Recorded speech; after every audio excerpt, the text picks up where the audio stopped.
राधे राधे दोस्तों, स्वागत है आपका हमारे YouTube चैनल में। दोस्तों, आज मैं आपके सामने एक बूढ़ी माँ जी की कहानी लेकर आया हूँ जो बहुत ही कंजूस होती है।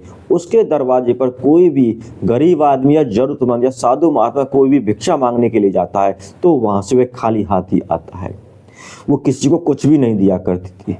वो कहते हैं ना, किसी में कोई गुण होता है, किसी में कोई अवगुण होता है। उस बूढ़ी माँ जी में जो कंजूसी का जो अवगुण था, उसमें एक गुण भी था। वो भी उठते बैठते घर में काम करते हुए वो ओम नमः शिवाय का जप करती रहती थी। वो भगवान शिव का नाम लिया करती थी। लेकिन किसी साधु महात्मा को कोई भी रोटी का दान, अन्न का दान, कपड़े का दान कुछ भी वो नहीं दिया करती थी। इस बात को लेकर आसपास के लोग उससे कहते थे कि माँ जी, आप नरक में जाओगी। आपके दरवाजे पर कोई भी साधु महात्मा या गरीब जरूरतमंद आता, आप उसको कुछ भी दान नहीं करती हो। तो उनसे कहती थी, मैं भगवान शिव की बहुत बड़ी भक्त हूँ, मैं तो स्वर्ग में जाऊंगी और शिव लोक में रहूंगी। तो इस तरह उसके कंजूसी के चर्चे पूरे गांव में नहीं बल्कि ऊपर भगवान शिव लोक तक भी फैले हुए थे। एक दिन भगवान शिव जो है सोचते हैं कि क्यों ना मैं इस बूढ़ी औरत को देखूं, क्योंकि वह बहुत ही बड़ी कंजूस थी। सब उसको कंजूस कंजूस बोला करते थे। ये सच में ही कंजूस है या फिर ऐसे ही लोग इसके बारे में बोलते। एक दिन भगवान शिव जो भोले बाबा जो एक बाबा का रूप धारण करके उस बूढ़ी औरत के दरवाजे पर भिक्षा मांगने के लिए आ जाते हैं और जोर से आवाज लगाते हैं, भिक्षाम देही मैया, भिक्षाम देही। अब इस आवाज को सुनकर वह बूढ़ी मैया जो है दरवाजे पर आती है और भोले बाबा से कहती है, बाबा अभी मेरे पास खाने के लिए मैंने कुछ नहीं बनाया, आप थोड़ी देर बाद आना। तो भोले बाबा गांव में इधर उधर चले जाते हैं। उस जाने के बाद फिर दोबारा उसके दरवाजे पर आते हैं, फिर भिक्षा मांगते हैं। तो फिर बूढ़ी औरत कहती है कि बाबा जो खाने पीने के लिए बनाया था वो मैं बना चुकी और मैं खा चुकी, अब मेरे पास खाने पीने के लिए कुछ भी नहीं, आप शाम को आना। तो यह देखकर भोले बाबा फिर जो गांव में इधर उधर बैठ जाते हैं या फिर कहीं गांव में इधर उधर किसी दूसरे घर चले जाते हैं। फिर शाम को भोले बाबा उस बूढ़ी औरत के घर पर दरवाजे पर फिर भिक्षा मांगने के लिए आते हैं। शाम को फिर बूढ़ी औरत वो भोले बाबा से बोलती है कि बाबा वो रात्रि का भोजन मैंने बनाया नहीं, आप रात्रि में भोजन बनाऊंगी तब आप आ जाना, मैं तब आपको भिक्षा दे दूंगी। अब भोले बाबा जो है फिर रात्रि में जाते हैं। रात्रि में जब भोले बाबा जाते हैं तो वह बूढ़ी औरत कहती है कि जो मैंने खाना बनाया था वो तो मैं खा चुकी, सारा काम निपटा चुकी, अब मेरे पास खाने के लिए कुछ नहीं बचा है, तो तुम किसी और घर जाके भिक्षा मांग लो। अब भोले बाबा ठहरे, हमें तुम्हारे घर से भिक्षा, मन ही मन सोचते कि हमें तुम्हारे घर से भिक्षा लेके ही जानी, चाहे हमें रात को इस गांव में रुकना पड़े। अब भोले बाबा जो उसी गांव में रुक जाते हैं और सुबह फिर उस बूढ़ी औरत के पास भिक्षा मांगने के लिए जाते हैं।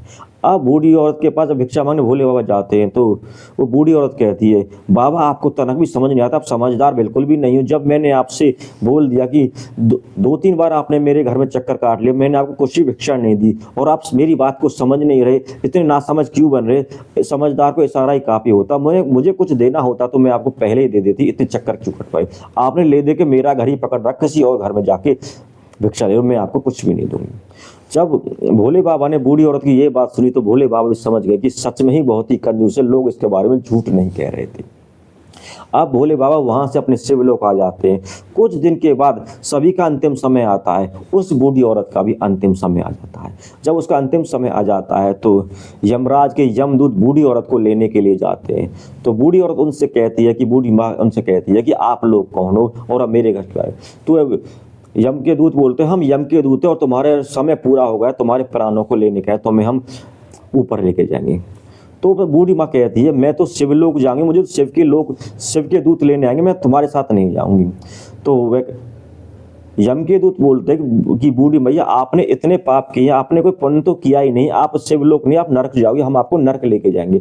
तो इस बात को सुनकर जो है वह दुखी होती है और रोने लगती है और यम के दूतों के सामने हाथ जोड़ कर कहती है कि मैंने भगवान शिव का इतना जाप किया, फिर भी आप मुझे नरक में क्यों ले जा रहे हो? फिर वो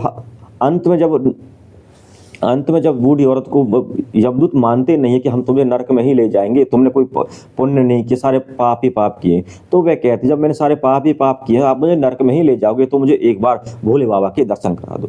ज़्यादा मिन्नत करने के बाद यम के दूत मान जाते और उस बूढ़ी औरत को जो है भोले बाबा के शिवलोक ले जाते, उस शिव के सामने उनको खड़ा कर देते हैं।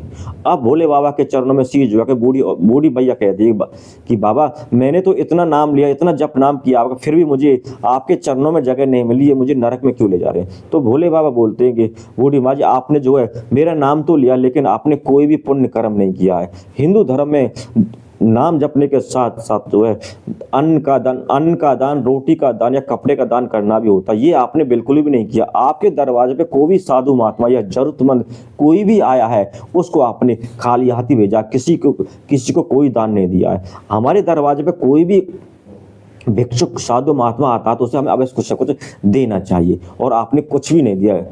यहाँ तक कि मैं भी आपके दरवाजे पर जो भिक्षा मांगने के लिए गया था और आपने मुझे 5-7 चक्कर कटवा दिए और मुझे अंत में आपने कुछ भी नहीं दिया।